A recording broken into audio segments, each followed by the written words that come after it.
ముత్తయ్య గారికి నా వందనాలండి. అలాగే నడిపిస్తున్న ల్యాండ్ రాణి గారికి నా వందనాలు, సేవకులకు నా వందనాలు, సేవకురానికి నా వందనాలు, విశ్వాసులందరికీ నా వందనాలండి. జేపీటీసీ లో ఉన్న ప్రతి ఒక్కరికి నా హృదయపూర్వకమైన వందనాలు. మరి దేవుడు ఈ సమయాన్ని మరి నాకు అనుగ్రహించినందుకు కూడా దేవునికి మరొకసారి నా కృతజ్ఞత, హృదయపూర్వక వందనాలు చెల్లిస్తున్నానండి.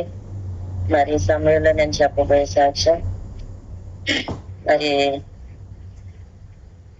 దేవుడు మరి తల్లి గర్భంలోనే నన్ను ఏర్పరచుకున్న రీతి, మరి ఆయన ఆలోచన నాకు అరిగిపోవచ్చు. కానీ మరి నా జీవితాన్ని గురించి చెప్పాలంటే, నా పుట్టిక మరి ఇద్దరం పుట్టామండి. మా అమ్మకి మా నాన్నగారు. అయితే మా నాన్నగారిని పుట్టాక 11వ నెలలోనే చనిపోయారంట. అయితే అప్పటి నుంచి కూడా మరి అమ్మమ్మ ఇంట్లోనే పెరుగుతూ, మరి అమ్మమ్మ మావయ్య, అమ్మకి 2 చెల్లెళ్ళు, అలాగే ఆ ఇంట్లోనే మమ్మల్ని ఉంచారు. అయితే మా అమ్మగారు చిన్నప్పుడు మాట మరి ఇప్పుడు కష్టపడుతూనే మరి బాగా కష్టజీవి. అయితే మా అమ్మమ్మ వాళ్ళు అందరూ కూడా నన్ను ఎంతో ప్రేమతో మమ్మల్ని బాగా చూస్తూ, మరి తండ్రి లేడనే లోటు మాకు తెలియకుండా వారు పెంచారు. అయినప్పటికీ మధ్య మధ్యలో ఒకసారి ఎందుకో వాళ్ళ తండ్రి, మాకు తండ్రితో పాటు 2 అన్నయ్యలు ఉండేవారంటే వారిద్దరూ కూడా మరి చిన్న పెద్ద అన్నయ్య అయితే ఒకసారి పోయారు. అక్క కంటే ముందు పుట్టారంట. అయితే 5 నెలల్లోనే పోయారంట. తర్వాత అక్క, తర్వాత మళ్ళీ మధ్యలో ఒక అన్నయ్య పుట్టాడు. ఆయన 3 సంవత్సరాలు ఉన్నారు. తర్వాత నేను పుట్టానంట. అయితే అన్నీ చాలా తెలివిగా బాగా ఉండేవారంట. కనీసం ఇద్దరిలో ఒకళ్ళు కూడా మొగలు లేరు, కానీ చిన్న అన్నయ్య ఉంటే బాగుండేది అనేసి అప్పుడప్పుడు బాధ కలుగుతూ ఉండేది. చిన్నప్పుడు తెలియదు కానీ కొంచెం కొంచెం ఎదిగేటప్పటికి అన్నీ తెలుస్తాయి కదండి. బాధ వస్తుంది కదా, అందరిలాగా ఉంటే బాగుంది, ఇలా ఉంటే బాగుంది కదా అని అనిపిస్తూ ఉండేది నాకు. అయితే దేవుని సన్నిధిలో వెళ్తాం, సండే స్కూల్కి వెళ్తాం, చక్కగా దేవుణ్ణి వెళ్తాం మాత్రం నాకు చిన్నప్పటి నుంచి బాగా ఇష్టం. కాబట్టి ఈ ఎగ్జామ్స్ రాయటం, అందులో మంచిగా రావటం, సండే స్కూల్లో బాగా నేను ఫస్ట్ అలా వస్తూ బాగా ఉండేదాన్ని. అయితే ఇంకా వచ్చేసరికి మరి మేము లోదరానికి వెళ్ళేది వల్ల అమ్మమ్మలు అందరూ మేము లోదరంలో ఫస్ట్ నుంచి అమ్మమ్మలు. అయితే అక్కడ అంత క్రమము, అంత స్ట్రిక్ట్ ఉండకపోవటం, అయినా నేను ఆసక్తితో ఉండేదాన్ని. కానీ ధైర్యం అయితే ఉండేది కాదు నాకు అసలు. ధైర్యంగా ఉండటం అనేది మాత్రం ఉండేది కాదు, భయమే. కానీ దేవుని భక్తి ఉంది. అయితే అలా ఉండదు కాలంలో మరి అక్క వివాహం జరిగింది. అమ్మాళ్ళ పెద్ద నాన్నగారే అబ్బాయినే చేశారు. అయితే ఆయన హాస్టల్లో చదివేటప్పుడు ఒక ఆర్డిన్ గారంట, మరి పాస్టర్ గారి ఫెలోషిప్ అంటే భక్సింగ్ గారి ఫెలోషిప్ మాట. ఆయన మా ఊర్లో ఫెలోషిప్ లేదని అక్కడ తీసుకురావటం, మా ఇంటి దగ్గరే పెద్దతో ఉండేవారు. అంటే మా అందరం లోదరికి వెళ్ళిపోయేవాళ్ళు, మధ్యాహ్నం వచ్చి అని పెడతా ఉండేవారు. అయితే ఆయన వాక్యము, క్రమము మాకు బాగా ఆకర్షించుకున్నమాట. మరి రోజున మరి ఈ మాట చదివించడానికి కూడా కారణం, మరి ఆ అధ్యాయంలో వచనాలన్నీ కూడా ఎంతో ఉన్నతంగా ఉంటాయి. ఆ మాట ద్వారా మరి అతడు భార్య బొచ్చు కత్తిరించి వాని ఎదుట మరి నోరు తెరవలేదు, మౌనంగా ఉన్నారనే మాట కూడా చాలా ఆకర్షింపబడింది. మరి ఆయన చెప్పటం, అలా వాక్యం బాగా వినటం, ఆరాధన ఒక క్రమంలో ఉండటం మమ్మల్ని బాగా దేవుడి సందులో బలపరిచింది. నిజమే, దేవుని కొరకు ఆశగా ఉన్న వారిని దేవుడు విడిచిపెట్టడనే విషయం నాకు ఇక్కడ అర్థమయ్యింది అనమాట. మరి అందులోనే ఉంటే ఒక నామకార్థంగా ఉండేవాళ్ళేమో అనిపిస్తుంది ఇప్పుడు నాకు. నిజంగా దేవుని ప్రణాళిక ఉద్దేశాలు మరి ఎలా ఉన్నదన్నది ఇప్పుడు జీవితాన్ని బట్టి నాకు అర్థమవుతుంది. అయితే తండ్రి లేని మమ్మలను చిన్నప్పుడు నన్ను మరి కొంచెం ఇబ్బందిగా ఉంటది కదా, మరి అమ్మమ్మ ఇంటికి వచ్చేస్తారు. అయితే పెంచుకోవడానికి ఇచ్చేయమనేవారంట. కానీ తల్లి ప్రేమ ఒప్పదు కదండి, అసలు ఇవ్వనని ఇవ్వలేదంట మా అమ్మగారు. పిల్లలు కదా, చిన్నపిల్లలు కదా, పక్కలేదు కదా, లేదు కదా, ఇచ్చేయమన్నా కానీ ఇవ్వలేదంట. అయితే అమ్మమ్మ ఇంట్లో ఉంటేనే కష్టపడి ఆమె స్వార్థం లేకుండా ఆమె కష్టపడినంత కూడా తెచ్చి మా అమ్మమ్మ అలా ఇచ్చేయడం, అమ్మ పిల్లలు ఉన్నారు కదా అనే పరిస్థితి లేదు. అందరూ ఎందుకు నువ్వు కొంచెం దాచుకొచ్చి కదా పిల్లలు ఉన్నారు అన్న చెప్పినా సరే మా అమ్మ అలా చేయకూడదు అని ఆమె అలా జీవించింది. మా అమ్మమ్మ కూడా వాళ్ళు కూడా దేవుని సందులో సేవకులు ప్రేమించడం, ఆతిథ్యం ఇవ్వటం. మా చిన్నప్పటి నుంచి కూడా మా ఇంట్లో ఒకవేళ కొడుకు వచ్చిన సేవకులు మా ఇంట్లో మరి ఉండి అనేటువంటి ఉదయం వెళ్ళటం అలాంటివి జరిగాయి. కాబట్టి ఆ రోజులు అలా ఉండేవి. మా అమ్మమ్మ గారు కూడా చాలా ప్రేమించేవారు అందరినీ కూడా. మరి కాబట్టి ఈ రోజున మా జీవితంలో మరి వాళ్ళు చూసినవి ఇప్పుడు ఎంతో ఉన్నతమైన మమ్మల్ని వేరుగా చూడలేదు. వాళ్ళలాగానే చూసి అన్ని విషయాలు మమ్మల్ని ముందుకు నడిపించారు. అయితే దేవుని సన్నిధిలో మా తాతయ్య గారు చనిపోయారు. మా అమ్మమ్మ గారు కూడా బలహీనరాలు అయిపోయింది. అయితే నేను ఎవరిని దశకొచ్చాను వివాహం చెయ్యాలి. అయితే ఆ విషయంలో చూసినట్లయితే ఆమె అనేది నేను ఉండగానే చేసేయాలి. మనం చనిపోతే వాదాలు వేసుకుంటారు. వివాహం నేను ఉండగానే చేసేస్తే నేను అన్ని రకాలుగా ఎలా చేయాలో అన్ని చేసేద్దును అని ఆమె ఎదురు చూస్తూ ఉండేది. కానీ ఆమె బ్రతికుండగా వివాహం జరగలేదు. నాకు ఎందుకు జరగలేదంటే మా పాస్టర్ గారు తెలిసి కదండి మా అమ్మాయి ఇలా పెట్టుకోదు అలా ఉండదు అని చెప్పేసి సంబంధాలు వస్తే చాలా మందికి నచ్చేది కాదు.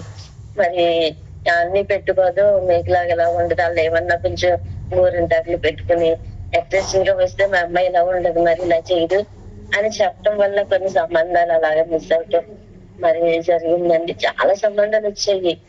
అయితే మా మావయ్యాళ్ళు మరి తండ్రి లేని పిల్ల కదా, మరి ఆ బిడ్డకి మరి మంచిగా జీవించింది కాబట్టి మంచిగానే మంచి సంబంధమే చేయాలి అని ఆలోచించేవారు. ఒకవేళ వచ్చింది కుదుర్చుకున్నామంటే వాళ్ళ ఏ బ్యాగ్ అన్నా ఉందని ఒక అబ్బాయి అయితే వెళ్ళి వస్తుంటే సిగరెట్ కాల్స్తున్నట్టు చూసారంట. అయితే వద్దని ఇంకెవరు ఏమనుకుంటారు అనుకోలేదు, వద్దని చెప్పేశారు. అలాగే ఒక అబ్బాయి కూడా అది ఏదో బ్యాడ్ ఏదో వర్క్ చేసే కాడ కొంచెం అతను మాకు వచ్చిందని అది కూడా వద్దని అలా 2 సంబంధాలు వద్దని చెప్పారు. ఇది కాక కూడా ఫోన్ చేసి వచ్చా కూడా అలా చెప్తే మరి అలా ఎంత అనుకుంటారో మా అన్ని లోపమేమో అనుకుంటారు కదా చాలా మంది. కానీ అలా ఒప్పుకోలేదండి మా మావయ్యాళ్ళు కూడా. అలాగే జరుగుతుంది. అయితే సంబంధాలు వస్తున్నాయి. వచ్చినప్పటికీ మరి పాస్టర్ గారు అయితే వచ్చారు. మా అమ్మమ్మ ఉండగానే సంబంధం వచ్చింది. కానీ అంతగా వచ్చారు. మా పెద్దవాళ్ళు ఏమో డ్యూటీలకని మా ఆంటీ వాళ్ళు వెళ్ళిపోయారు మావయ్యని. అయితే ఇంకా తర్వాత మరి ఈ గ్యాప్ వచ్చేసింది సంవత్సరం. ఇంకా లేదంటే లేదా ఇంకా అనుకున్నారు. ఇంకా ఇలా మాటలు కానీ ఎందుకు తేడా వచ్చిందో తెలీదు. అయితే మరలా ఇదే సంబంధం మళ్ళీ సంవత్సరం తిరిగాక మా పాస్టర్ గారు అలా పిన్ని ఉందండి. వాళ్ళ పిన్ని గారు చెప్పారు కదా మా ఆంటీ తోటి మా బాబు గారికి ఇలాగ అవుతుంది, దేవుడు వీళ్ళిద్దరికి రాసి పెట్టాడేమో అంటనే అని చెప్పినప్పుడు దేవుని సొంత ప్రియులారా మరి అలాగా సంబంధం కుదరడానికి మళ్ళా జరగడానికి వివాహం జరగడానికి మరి దేవుడు ఎంతగానో కృప చూపించాడు. మరి అర్హత లేని నాకు ఎంత కృప ఇచ్చాడంటే దేవుని యొక్క మరి గొప్ప ఉద్దేశం నా పట్ల ఉంది. అయితే ప్రియులారా మరి ఈ రోజున మరి వివాహం జరిగింది. వివాహం జరగడానికి కూడా దాని విషయంలో ఇవ్వాలన్నవారు ఆ టైంలో ఇవ్వకపోవడం చాలా టెన్షన్ ఫేస్ చేసామండి. చాలా మరి బాధాకరమైన పరిస్థితులు. మా మావయ్య మా అమ్మమ్మ చనిపోయింది. మా మావయ్య అయితే నేను ఈ విషయం మర్చిపోయాను. మరి మా అమ్మమ్మ చనిపోయాక మా అమ్మ చాలా ఏడుస్తూ ఉండేది. ఆమె పాపము బయటికి వెళ్తాం, ఫంక్షన్కి వెళ్తాం, ఏం లేదు ఆ పనికి వెళ్తాం, ఇంట్లో పని చేయటం అంతే. ఇంకా కనీసం ఆ పనికి వెళ్ళిన కాడ ఏమన్నా ఇచ్చినా కూడా తినకుండా మా కోసం దాచి తెచ్చేది. అందుకు అలాగా ఉండేది. ఇంక రెండో విషయం ఏం తెలీదు. మా అమ్మమ్మ బంధువులు ఫంక్షన్కి వెళ్ళాలన్నా ఆమె చక్కబెట్టేది. అయితే మేము అమ్మమ్మ ఇంట్లో ఉంటాం. మా అమ్మమ్మ తోటిపళ్ళు పిల్లలు అందరూ కూడా మమ్మల్ని చాలా బాగా చూసేవారు.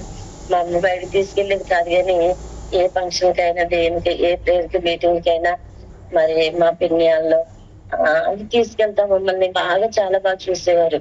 వాళ్ళకి అందరూ కూడా అమ్మమ్మలు ముగ్గురు ఉండేవారు. వాళ్ళందరూ వాళ్ళ పిల్లలు కూడా మమ్మల్ని బాగా చూసుకుంటూ ఉండేవారు. అయితే మా అమ్మ ఏం చేసిందంటే ఈమెకి మాట్లాడడం తెలీదు, ఏమీ తెలియదు, ఇంకా ఆ పని తప్ప. అలాంటిది మా అమ్మమ్మ చనిపోయాక తను ఏడవటం నేను ఏం చేయనని దేవుని దగ్గరే ఏడ్చేది. మా అమ్మగారు కూడా మరి ఫస్ట్ నుంచి దేవుని సన్నిధికి వెళ్ళి పాటలు పాడేవారు. అయితే మా నాన్నగారు పోవటం, మా అన్నయ్య పోవటం, మరి ఇంకా మరి విరక్తి వచ్చిందేంటో దేవుని సన్నిధికి వచ్చాను కదా మేము వెళ్ళి వాళ్ళని కానీ. అలాంటి సమయంలో నేను చెప్పాను కదా, ఈ ఫెలోషిప్ పాస్టర్ గారు వచ్చాక ఆమెను మళ్ళీ దర్శించడం, రావట్లేదని అడగటం, ఆ అప్పుడు మళ్ళా దేవుని సన్నిధికి రావటం, ఆరాధించడం, అలా మళ్ళా ఆమె మరి దేవుడు ఆమెను బలపరిచాడు. మరి దేవుని సన్నిధిలో ఇప్పుడు ఎంతో విశ్వాసంతో ఆమె ఉంటది. అయితే ఏడ్చేది, తెల్లవారు లేచి వచ్చేది. నేను ఏం చేయను ప్రభా, బిడ్డల వాహనకి నేను ఏం చేయను, నేను నోరు తెరిచి అడగలేను అని ఆమె దేవునితో కన్నీరు కార్చి ఏడటం, ప్రార్థన చేయటం నాకు తెలుసు.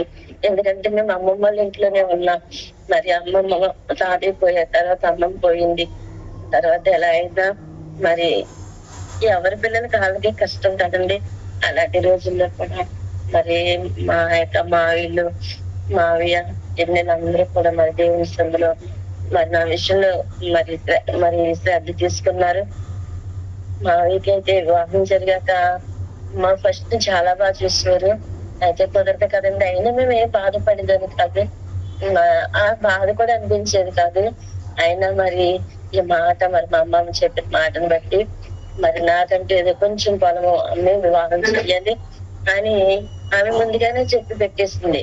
కాబట్టి అది అమ్మిన తర్వాత పొలం చేసే పెళ్లి చేయడానికి సిద్ధపడిన వేళలో ఆ ఇస్తానన్న డబ్బు కూడా టైంకి మళ్ళీ అప్పుడు టెన్షన్ గానీ మా మావయ్య మరి తను జాబ్ చేస్తున్న అక్కడే తెచ్చి మరి వివాహం చేయటం మరి ఇలా జరిగిందండి.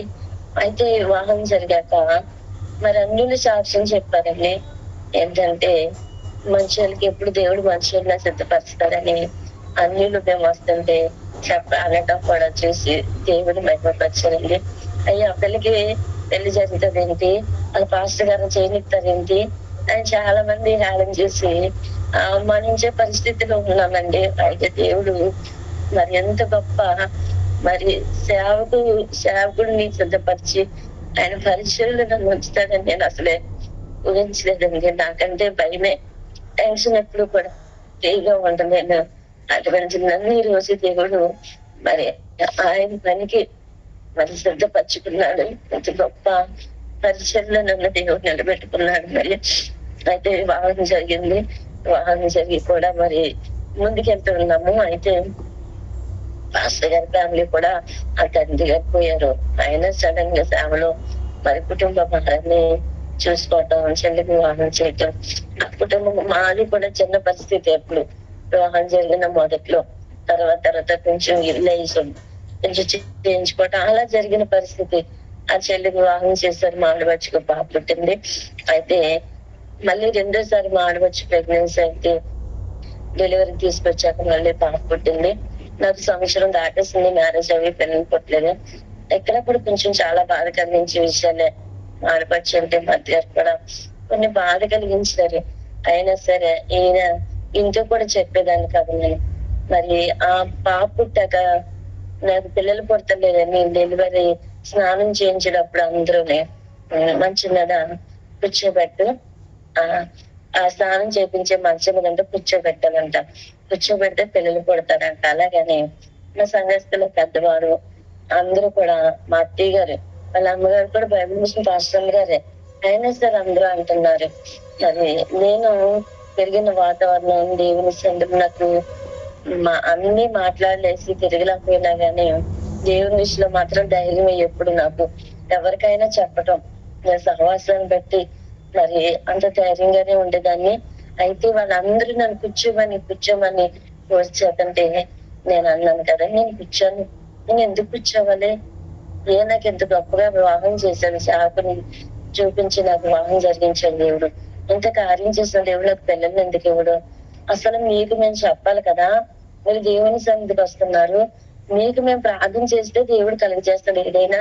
అలాంటిది ఇలా చేస్తే ఎందుకు అవుతుంది, దేవుడు ఇవ్వాలి గాని నేను మాత్రం కూర్చోనని నేను ధైర్యంగా చెప్పానండి. అయితే నన్ను మా అత్తగారు కూడా చాలా తిట్టింది, చాలా అన్నది, నువ్వు ఎవరి మాట లెక్క చేయవు, దగ్గర మాట కూడా లెక్క చేయవు, నీకు ప్రతిది అని. అదే వంక చెప్పిన ఇంకా అన్నా కానీ నేను అసలు వాళ్ళ మాట లెక్క చేయలేదు, నేను కూర్చోలేదండి. నాకు దేవుడు ఇస్తాడు, ఎందుకు ఇవ్వడం, మన దేవుడు పిల్లల్ని ఇస్తాడు అని నేను అదే ధైర్యంతో ఉన్నాను. మరి శుక్రవారం ఫాస్టింగ్ ట్రై చేస్తే అందులో నేను ప్రార్థన చేసుకునేదాన్ని. మరి చర్చిలో కూడా కొన్ని వ్యతిరేకాలు నాకు వచ్చాయి నా జీవితంలో. అంటే నా జీవితానికి నన్ను దేవుడు బలపరచడానికి ఎలాగెలాగ నన్ను నడిపించాలనే విషయం నాకు అర్థమవుతుంది. మరి చర్చిలో కూడా మరి అంతకు ముందు మా అత్తగారు అంత జ్ఞానంతో మరి చక్కబెట్టుకునే స్థితి లేదు మరి దేవుని పరిచర్యలో. అయితే అక్కడ మరి మా విశ్వాసులు మరి మావి గారు ఉన్నప్పటి నుంచి వాళ్ళే ముందు చేయటం, వాళ్ళే అన్ని రకాలుగా చేసుకోవటం, ఏదో పక్కన ఉంటాం అంతే, అలా చేసుకుంటూ ఉంటాం. మళ్ళీ అధికారం వాళ్ళకు ఉండేది, వాళ్ళే అన్ని చేయటం, పెత్తనం చేయటం, అలా జరుగుతున్న పరిస్థితులు. మరి పాస్టర్ గారు కూడా చెప్పారు ఇలాంటి పరిస్థితులని. అయితే మనం చేసుకోవాలి కదా, మన స్థానం మనం చేసుకుని మనం నిలబెట్టుకోవాలి. వాళ్ళు చేసేది వాళ్ళు చేస్తారు. అయితే మరి అక్కడ పరిస్థితులు అలా ఉన్న పరిస్థితుల్లో వాళ్ళందరూ కూడా నా మీద వ్యతిరేకం. ఒకసారి నేను కొంచెం దేవుళ్ళ ధైర్యంగా ఉండటం, ప్రార్థనలో మరి అన్ని విషయాలు కొంచెం ధైర్యంగా ఉండటం, మరి వాళ్ళు నా మీద కొంచెం మనం చేసినప్పుడు వాళ్ళు వ్యతిరేకంగా గొడవలు పెట్టాలని, ఇదిగో మందిరం దొరకాలి కదా చెప్పండి అని ఏంటి ఇలా చెప్పినప్పుడు వాళ్ళు మాకు ఎప్పుడైనా చెప్పారా, మేమే చేసుకునే వాళ్ళం అని ఇలాగా అసలు నేను చాలా కూడా వాళ్ళు నన్ను చాలా శత్రువులాగా అనేవారు, చూసేవారు. అంటే ముందు ఆవిడ ఇచ్చిన అవకాశం బట్టి అలా ఉంటుంటే నేను ఇలాగే పిల్లలు లేరు వాళ్ళు అలాగన్నారు. అయితే మా ఆడబడిచి పాప పుట్టింది. ఆ పాప పుడితే ఫస్ట్ పాప, తర్వాత కూడా పాపే. మరి ఆ పాప పుట్టాక ఆమె మా అత్తయ్య గారు వేరే ఉండేది పాపకి. అప్పుడు ఈ పెద్ద పాపకి అన్నం తినిపిస్తే చిన్న పాప ఏడుస్తూ ఉండేది. పెద్ద పాప మాతోనే ఉండేది, మేమే ఎత్తుకుని ఎక్కడికైనా తీసుకెళ్తా ఉండేవాళ్ళం. అయితే చిన్న పాప పుట్టాక వాళ్ళు అంటున్నారు కదా, ఏమి తెలియదు, నేను చెప్పేదాన్ని కాదు వాళ్ళు చేసేవి. నేను పిల్లని ఎత్తుకుంటే నువ్వు ఆడబడి ఎత్తుకొని వచ్చింది కాదు, ఆ పిల్లని ఎత్తుకుంటే ఆ పిల్లని ఎత్తుకొని వచ్చేది కాదు. చిన్నపిల్ల ఎడుతుంది కదని అలాగే ఎత్తులు ఎగదీసుకెళ్ళారు కదని వీళ్ళతో పిల్లలు ఎగదీసి ఎత్తుకొని ఇచ్చేవారు కాదు. ఒకసారి నేను అక్కడే వంట చేస్తుంటే వాళ్ళు పిల్ల నా దగ్గరికి వస్తుంది, పెద్ద పిల్ల నడుస్తుంది కదా వస్తుందని గడపెట్టేసుకున్నారండి. గడపెట్టేసుకుంటే మాస్టర్ గారు చూసి ఏంటిది అన్నారు. అప్పుడు మా ఆడబొచ్చి అంటే కదా, మా అత్తగారు అల్లబోతుంది పిల్లల్ని ఎత్తుకొద్దన్నారు అన్నారని నాకు చాలా బాగా ఇచ్చింది. అంతకు ముందు అనివారిగా నేను ఇంట్లో చెప్పలేదు. తర్వాత ఆయన చూసారు ఇలాగ అన్నారని అని గట్ట మరి ఆయన చూసి మరి మామూలుగా మందలించారండి. ఆయన అన్నప్పుడు మనకెందుకు నేను అంత వెళ్ళేదాన్ని కాదు. అయితే మా సంఘస్థుల దగ్గర మా అత్తయ్య గారు అన్నారంట, దానికి పిల్లలు పుట్టలు నాకు నొప్పి వస్తూ ఉండేది. ఆ మెన్సెస్ లో తిని బాగా ఎక్కువ నొప్పి ఫస్ట్ నుంచి కూడా కరెక్ట్ డేట్ కూడా టైంకి వచ్చేది కాదు. అటువంటి పరిస్థితులు నాకు ఉన్నప్పుడు దానికి నొప్పి వస్తుంది, పిల్లలు పుడతారంటే పిల్లలు పుడితే కనుక నేను చెవి కోసుకుంటా అన్నమాట. మా సంఘస్థాలు అన్నమాట దేవుడితే దెయ్యమన్నా కంటది అంటే ఆమె ఏం చేసిందంటే నాకు తెలియదు అన్నమాట. మా వాళ్ళు వస్తే నాకు ఇలా జ్వరం వచ్చేస్తుంటే నేను అలాగే పడుకుని మా ఇల్లు చిన్నగా ఉండేది, కింద కూడా ఫ్లోరింగ్ లేదు, ఏదో ఒక బారకం అంతే. ఫస్ట్ కదండి, ఇంకా తర్వాత పెద్ద సారీ ఏమీ లేదు, కనీసం మనుషులు కూడా ఏం లేదు, వాళ్ళు తీసేసుకున్నారు మా అత్తయ్య గారు మాడబచ్చుని. అయితే నేను ఏంటంటే దేవుడు విడిచిపెట్టలేదని చెప్పాలని, వాళ్ళని ఏదో చిన్నగానే కాదు వాళ్ళకి తెలియక చేసి ఉండొచ్చు, కానీ దేవుడు విడిచిపెట్టదని. అయితే అక్కడ నేను పడుకుని ఉన్నాను, పాస్టర్ గారు మీటింగ్ అంతాకి కొంచెం ఎన్నిలు పెడుతుంటే దానికి కూడా వాళ్ళు గొడవ చేశారు మా అత్తగారు. ఆయన మొహం గడుపు అని నువ్వు టాబ్లెట్ తీసుకొని మీటింగ్కి వెళ్ళిపోయారు ఆయన. ఆ చలితో నేను పడుకుని వణికిపోతున్నాను, జ్వరం వేడిగా వచ్చేసింది. కనీసం అసలు టీ తాగుతావా ఇది ఏంటన్నా అసలు ఎవరు నన్ను నిద్ర మా అత్తగారు ఆవిడిచి కూడా పలకరించలేదు అసలు. అయితే మా సిస్టర్లకి వాళ్ళ బాగా ఏది ఉంటుంది ఇంటికి ఏదో నీళ్ళు పెట్టకి వెళ్ళి వచ్చాను. వచ్చి చూసి అమ్మో ఇంటి జ్వరం వచ్చేసిందని నూనె రాసేసి గౌరవ ఇంటికి వెళ్ళి పాలు తెచ్చేసి మరి కాసి ఇచ్చి టాబ్లెట్ వేసిందండి. ఎందుకంటే ఏ పరిస్థితికి ఎవరు అవసరమో దేవుడు సిద్ధపరుస్తాడు. అని మరి అటువంటి పరిస్థితుల్లో మరి దేవుడు నన్ను ఎంతగానో నిలబెట్టుకున్నాడండి. మరి ఇలా ఉంటే ఉన్నవాళ్ళు అయితే పిల్లల విషయంలో అలాగా ఎత్తుకొని ఇచ్చేవారు కాదు. చాలా బాధ అనిపించేసేది నాకు ఆ విషయం. మొత్తం మీద మనం ఏమనుకుంటది అనుకుని కూడా వేరేలా అనలేదండి. వాళ్ళు ఇంకా నన్ను బాధ పెట్టాలని పరిస్థితిలోనే మాట్లాడేవారు. అయినా సరే ఇటు వెళ్ళి మా చర్చిలో కూడా అలాగే నాకేం అంతగా అప్పుడే పరిస్థితి వాళ్ళతో ఎలా ఉండాలో కూడా ఇంకా అర్థమయ్యేది కాదు. అయినప్పటికీ చాలా మంది ప్రేమించేవారు. మరి మన బాధ్యత మనం చేసినప్పుడు అంతకు ముందు నడిపించే వాళ్ళకి కష్టమే కదండి. వాళ్ళే కొంచెం శ్రద్ధగా కాకలేదు ప్రెగ్నెన్సీతో ఏదేమైనా చిన్న పాప మా ఆడపడుచుకి రెండో పాప పుట్టాక 5 నెలలు పంపిస్తాక మా సంఘస్థులు అడిగితే పర్వాలేదండి ఇస్తారండి. ఇప్పుడు ఈ పరిస్థితులు అయినాయి కదా, ఇప్పుడు వరకు ఆడపడుచు దేవుడు తెలుసు అనేది నేను ప్రెగ్నెన్సీ అవ్వక మా సంఘస్థాల్లో ఆవిడ పెద్దవిడ ఎంత జ్ఞానంగా చెప్పావమ్మా, నువ్వు ఇంట్లో పరిస్థితులు అర్థం చేసుకుని దేవుడికి తెలుసు అన్నా ఎప్పుడేది అన్ని అవ్వాలి కదండి, పర్లేదులేండి దేవుడు ఇస్తాడన్నావు.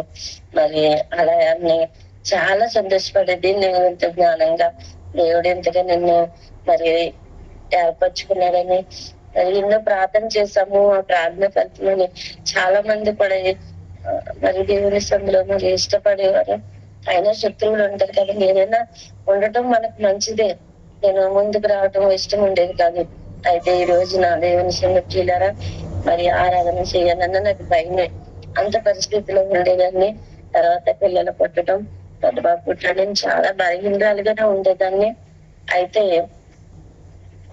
మరి దేవుని సందులో పాస్టర్ గారు కూడా నన్ను చాలా బాగా చూసుకునేవారు. వాళ్ళు ఏం చేసినా ఏమన్నా అంటారంటే వాళ్ళిద్దరే ఉంటే నన్ను ఆయన ఎక్కడికన్నా మీటింగ్ వెళ్ళినప్పుడు కూడా తీసుకుపోయారండి.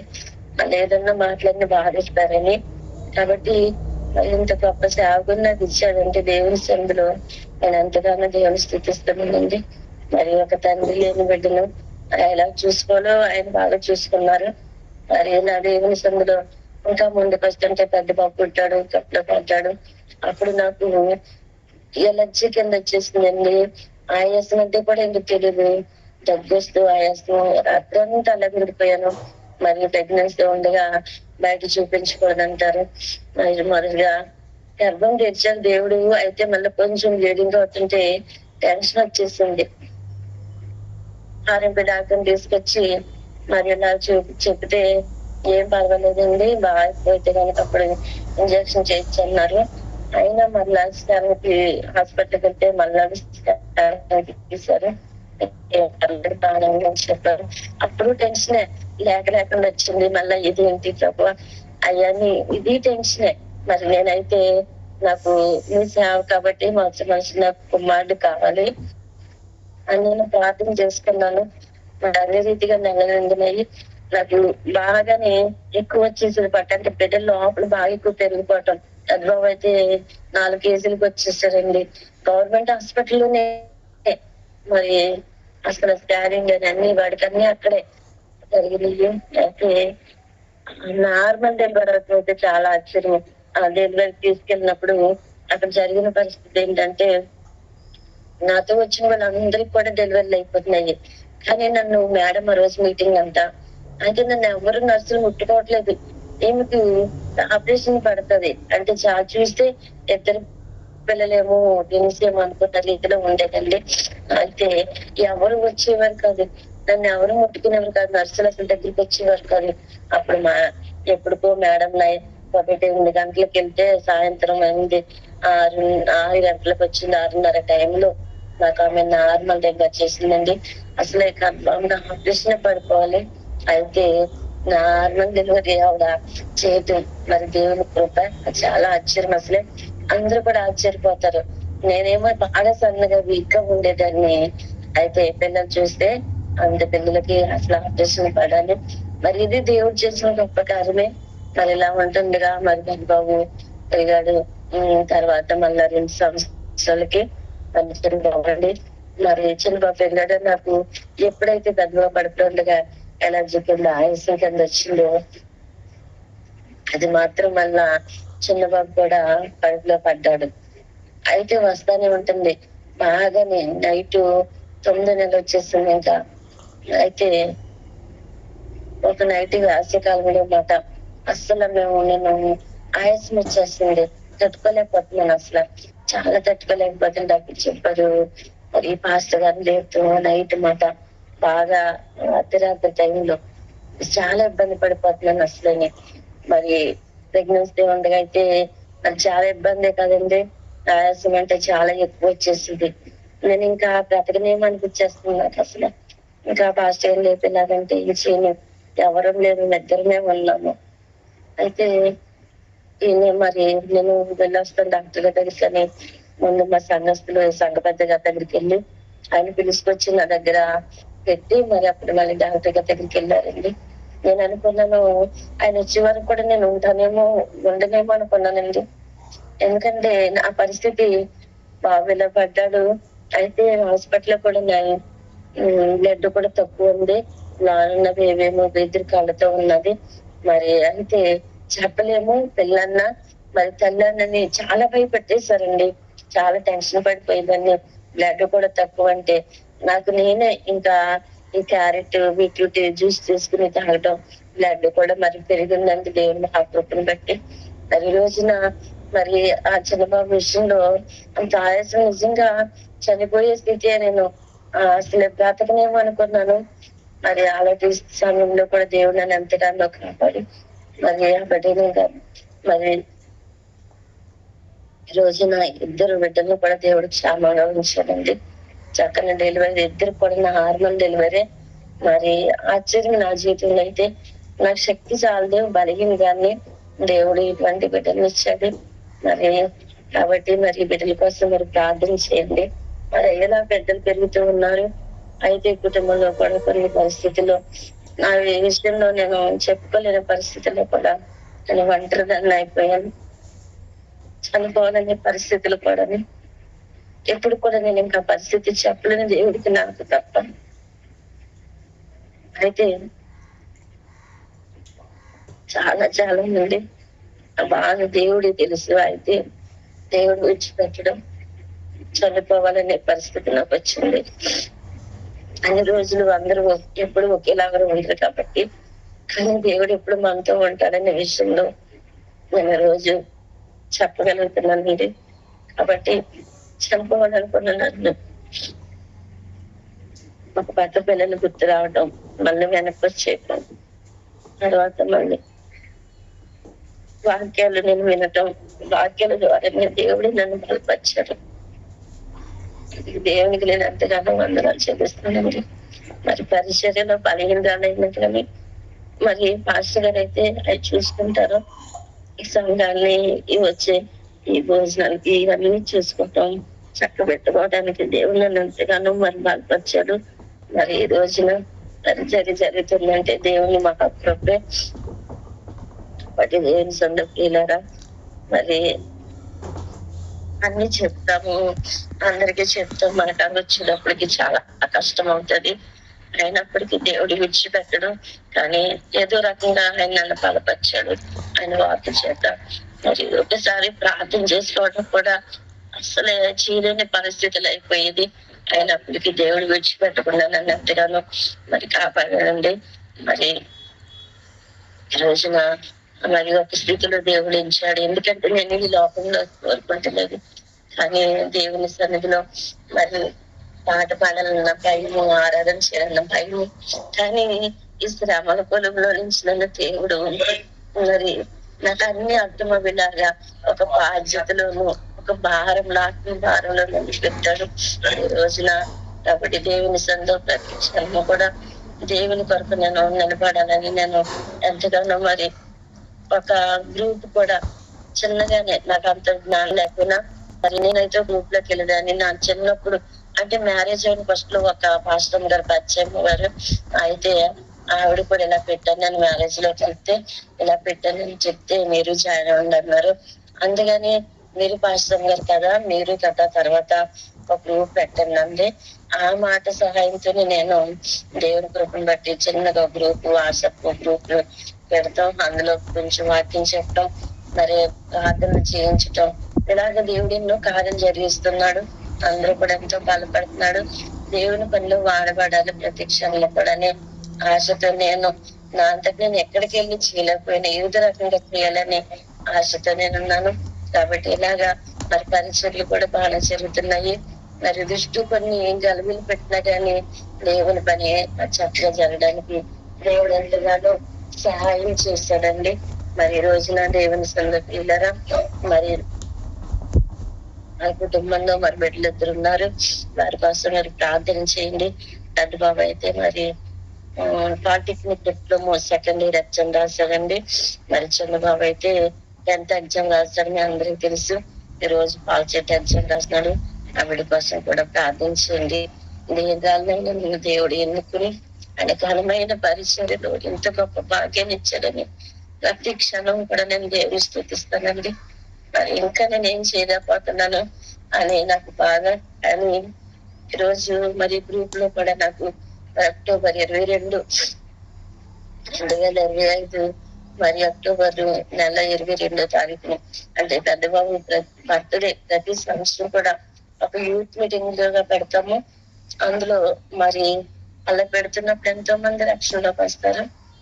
ఈ రోజున ఈ జేపీటీసీ మరి ఇలాగా పరిచయం అవడానికి కారణమైన మరి జోసఫ్ ముత్తయ్య గారు మరి టీం ద్వారా మా యొక్క ఆ మీటింగ్ కి రావడం 2025లో మరి అక్కడ మంచి వర్షం వచ్చేస్తుంటే చాలా నిరుత్సాహంతో మేము అలాగే ప్రార్థన చేస్తూ ఉన్నాం. ఏదేమైనా దేవుని చెప్తే మరి అక్కడ ఆ టీం అంతా వచ్చారు.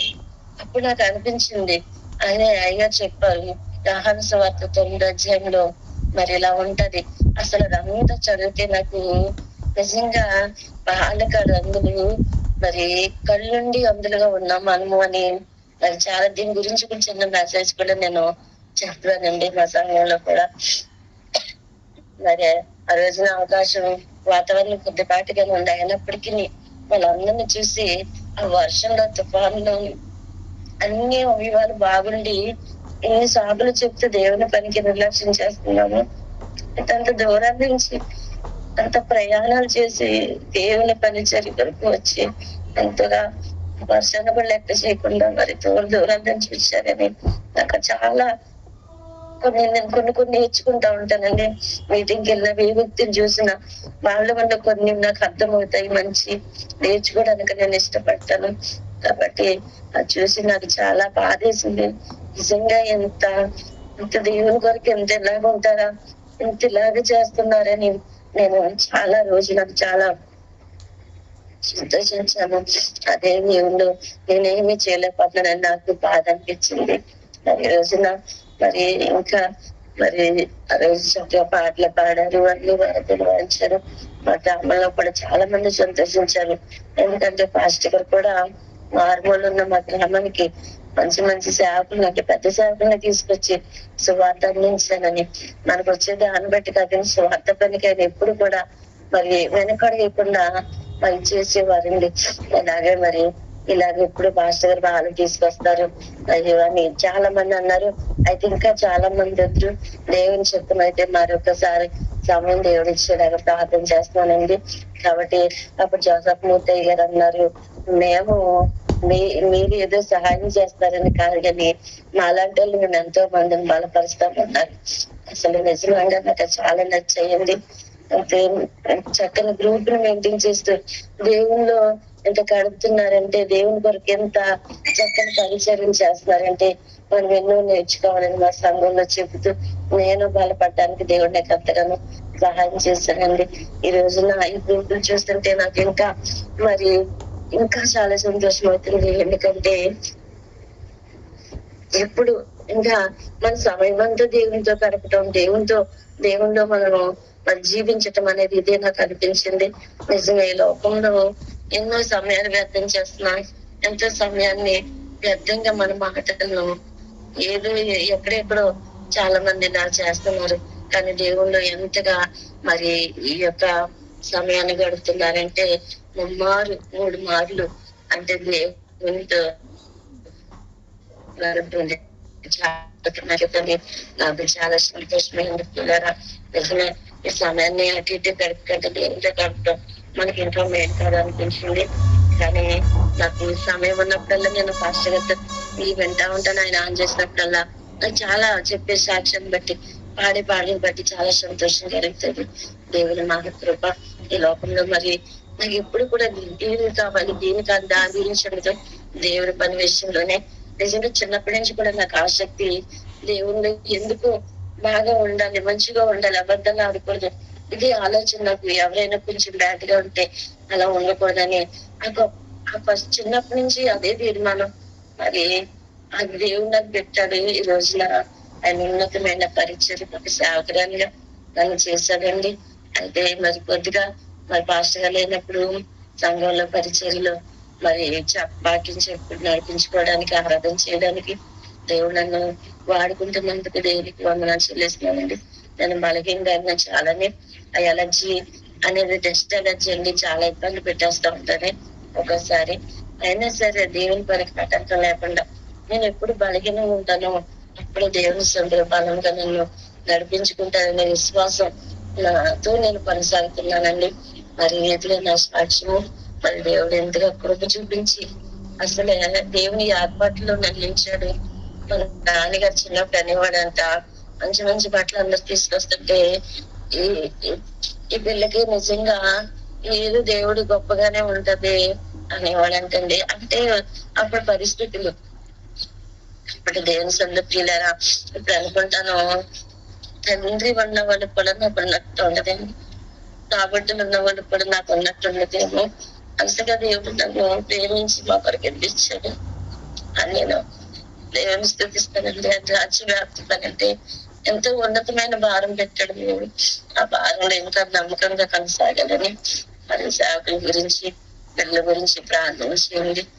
సేవకులకు కూడా మంచి మనసు, ఆయన కోసం కూడా మీరు ప్రార్థించేయమని, మా కుటుంబం కోసం, మా సంఘం కోసం.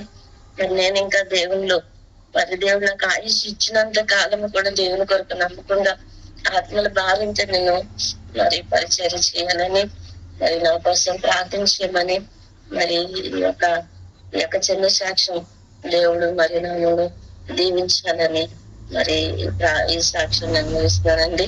మీ అందరికీ నా వందనాలండి. దేవునికి మహిమ కలుగును గాక. ఆమేన్.